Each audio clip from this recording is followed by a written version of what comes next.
Level 1. The Besiegee. You're 16 years old. A man in a green jacket pulls you aside after Friday prayers. He's Besiege, volunteer militia.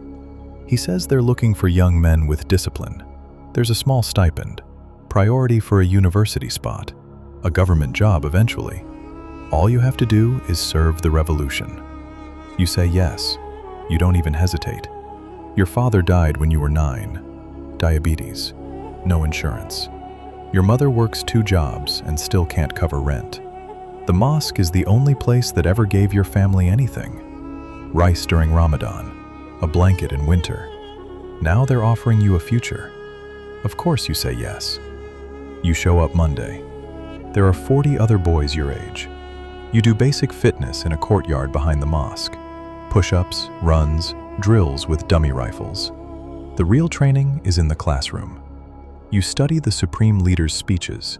You memorize Quran verses about martyrdom. You watch documentaries about the Iran-Iraq War, about the boys who walked into minefields to clear a path for the real soldiers. They were your age. They were called heroes. You were told you would be one too. You're not paid much, a few 100,000 rials a month, barely enough to buy phone credit. But you get a card, a Besiege membership card. It means something in this country. It means you're inside the system. When protests break out in December, the commander hands you a baton and a helmet. You're deployed to a street corner in your own neighborhood. You see faces you recognize. A girl from your school is screaming at you. You don't swing. Not today. But the man next to you does. You stand there and watch. That night, you go home and stare at the ceiling. You don't tell your mother what happened. This is your life now. You're a Besiegee. You're a volunteer, officially. Level 2, the soldier. You're 20. You pass the entrance exam for the IRGC ground forces. You're a Sarbaz now, a private. This is not the regular army. The regular army, the Artesh, defends the borders. The IRGC defends the revolution.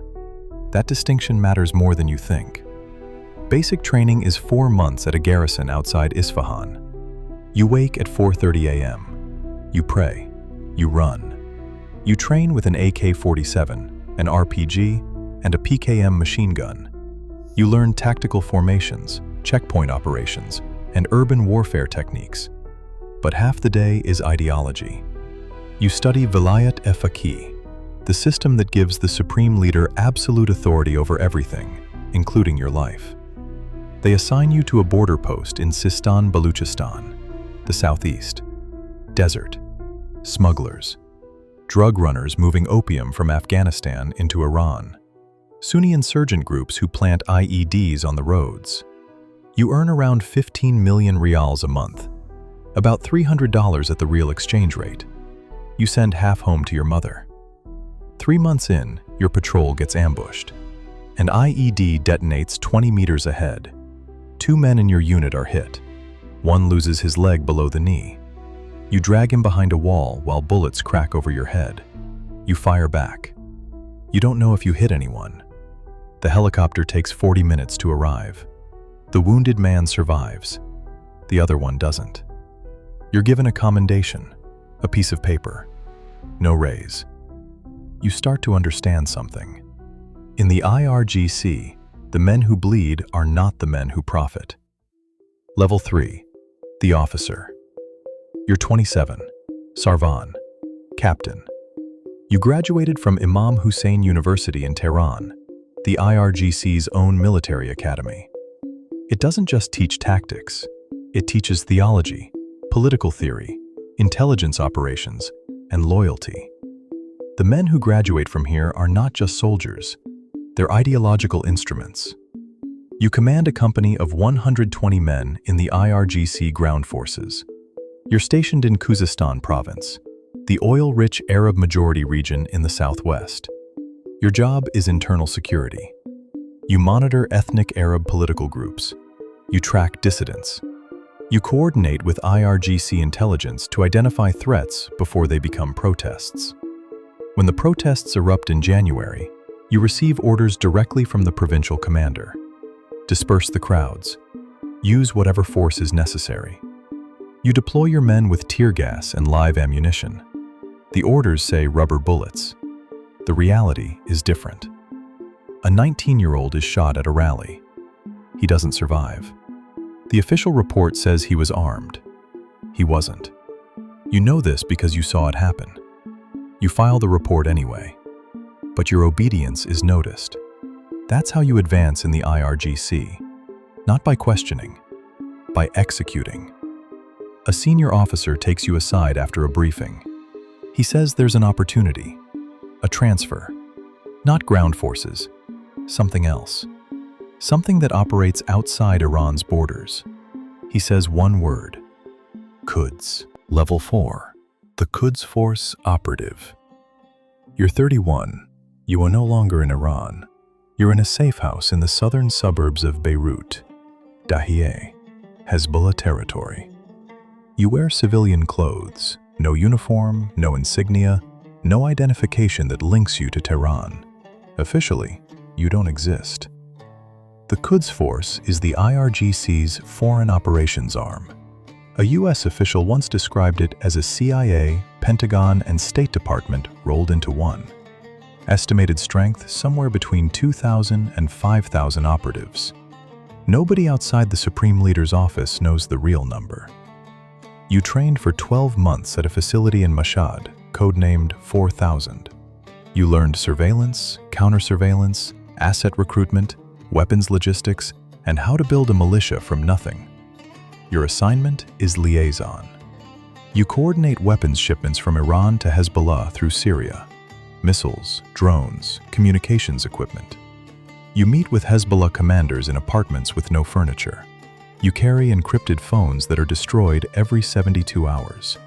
You manage a budget in the millions that arrives in cash, in suitcases, through front companies that import car parts and agricultural machinery. You also train fighters: Lebanese, Iraqi, Afghan, Pakistani.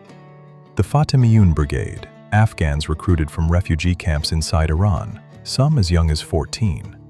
You train them in small arms and squad tactics, and then send them to Syria to fight for Assad.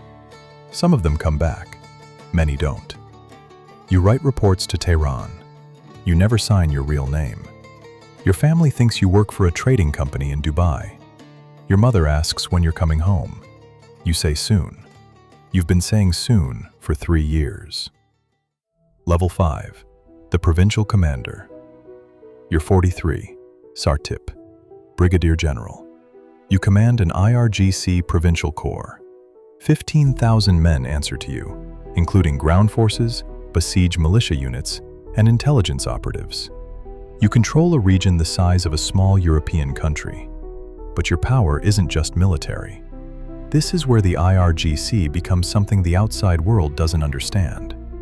You oversee construction projects through Khatam al-Anbiya, the IRGC's engineering conglomerate. It builds dams, highways, pipelines, metro lines. It controls over 800 subsidiary companies. In your province, no major contract gets awarded without your approval. You take a percentage. Everyone does. The system runs on it. You own a house in North Tehran worth $2 million. You drive an armored Toyota Land Cruiser. Your children attend private schools. Your official salary is $800 a month. Nobody asks questions. The Supreme Leader's office monitors loyalty, not bank accounts. You also manage the crackdown. When the protests hit your province, you mobilize 3,000 besiege and deploy snipers on rooftops. The order comes directly from Tehran. No mercy. Your forces kill 47 people in one weekend. You report 12. You arrest over 600 and hand them to IRGC intelligence for interrogation. Some of them are teenagers. You've been in the system long enough to not think about it. You think about the next promotion instead. Level 6. The General. You're 52. Sardar. Major General. You sit on the IRGC's Senior Command Council. You meet with the Commander-in-Chief weekly. You have the Supreme Leader's personal phone number, though you would never call it unless summoned. There are maybe 30 men in the entire country at your level. You are one of the most powerful people in Iran. You oversee the IRGC's economic empire, revenue exceeding $12 billion a year. Oil and gas contracts, telecommunications, mining, banking, shipping, agriculture. The IRGC controls somewhere between 20 and 50% of Iran's entire economy, depending on who you ask. Nobody outside the supreme leader's inner circle knows the real number. You manage front companies that evade international sanctions. You coordinate with Chinese and Russian intermediaries who buy Iranian oil through shell corporations. Billions of dollars flow through accounts that don't officially exist. You also coordinate the proxy network. You approve weapons shipments to Hezbollah, Hamas, the Houthis. You oversee the drone and missile programs that threaten shipping in the Strait of Hormuz, the choke point through which 20% of the world's oil supply passes every day. When you give an order, it echoes across 5 countries. You have enemies everywhere. The Americans have your name on a sanctions list. The Israelis have your photograph in a targeting file. You travel with a 12-man security detail. You change your route to the office every day. You sleep in a different location every week. 2 generals you served with have been killed in the last 5 years. One by a drone strike, one by a car bomb. You know you could be next. You've made your peace with it. You told your wife years ago. She stopped sleeping through the night. Level 7. The Commander-in-Chief. You are the head of the IRGC.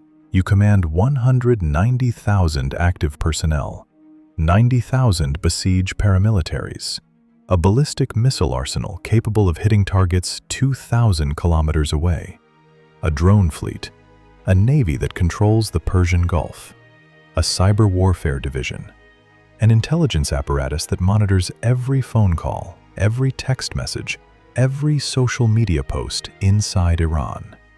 You answer to one man only, the supreme leader. You are not just a military commander, you are a political force. IRGC veterans hold over half the seats in parliament. Your officers serve as governors, mayors, ambassadors, and cabinet ministers. You control Iran's nuclear program. You control the Strait of Hormuz. You control the largest construction conglomerate in the Middle East. You are a state within a state. The Americans have designated your entire organization as a foreign terrorist organization. The EU has followed. Your assets are frozen.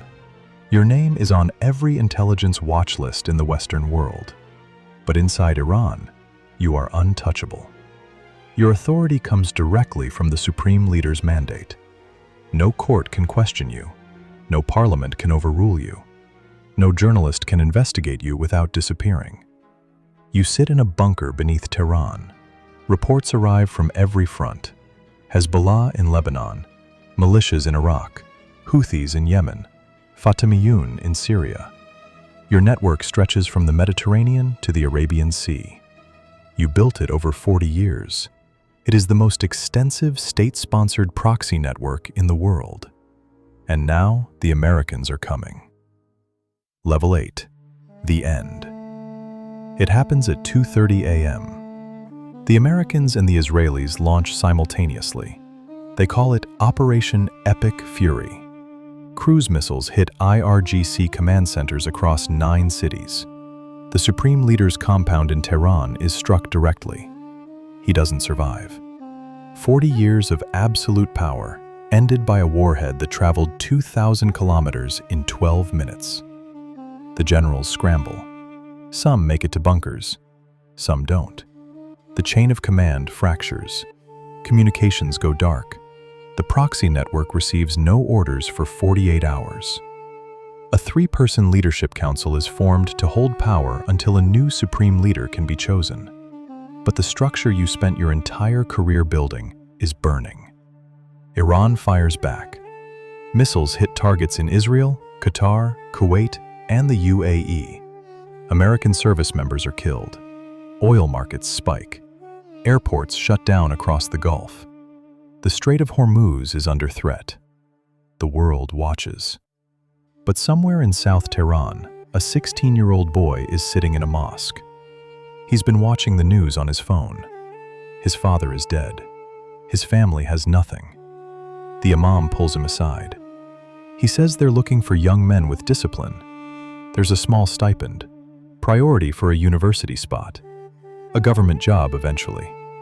All he has to do is serve the revolution. The boy nods. The cycle continues.